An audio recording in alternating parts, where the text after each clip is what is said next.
সালাম আলাইকুম, আশা করি সবাই ভালো আছেন। তো আজকে চলে আসলাম জেদ্দা সাগর পাড়ে, আরব সাগর পাড়। তো এখন বাজে হচ্ছে দুপুর 3টা।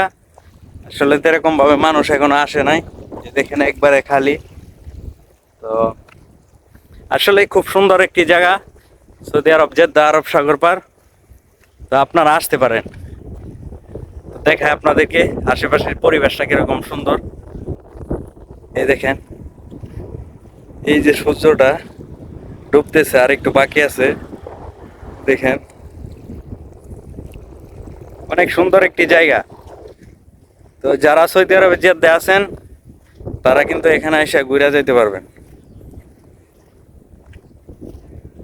দেখেন কত সুন্দর পানি, পানিটা কিন্তু অনেক পরিষ্কার। দেখেন একবারে ভিতরে এই যে নিচের পাথরগুলো আছে না, এগুলো কিন্তু দেখা যাচ্ছে। আর এগুলো হচ্ছে এই যে পানির ঢেউ আছে, তো এই ঢেউ আসার ফেনা। সাইডে কিন্তু সব ফেনা ফেনা হয়ে রয়েছে। দেখেন এখানে সবসময় ঢেউ আসতেই থাকে। আর এখন এই জায়গায় কিন্তু পানি অল্প, আর যখন পানি বেশি হয় তখন কিন্তু এই যে উপরের যে দিকটা আছে না, ওই দিকেও পানি উপরে উঠা যায়। বিশাল বড় সাগর দেখেন, আরব সাগর।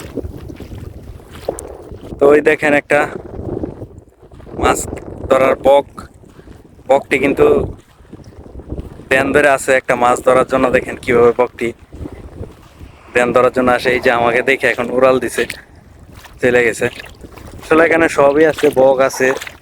আর মাঝে মাঝে সাইডে এই যে মাছ দেখেন, এই যে মাছ, এই যে ছোট ছোট মাছ দেখা যায়। এই যে দেখেন মাছও কিন্তু আছে, এই যে সাদা সাদা মাছও দেখা যাচ্ছে। এই যে মাছও আছে, ঠিক আছে, কাঁকড়া আছে, সবই আছে।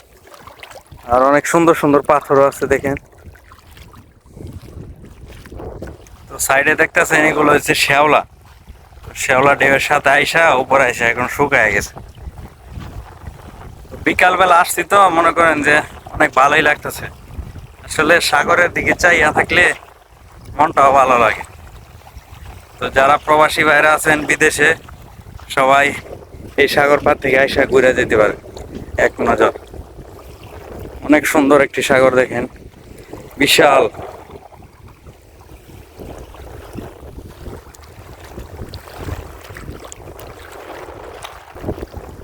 আসলে আরব সাগরের পানি কিন্তু অনেক পরিষ্কার, ঠিক আছে।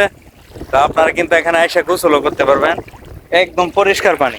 দেখেন সব দেখা যাচ্ছে, নিচের মাটি, ঠিক আছে, শুধু পানি আর পানি।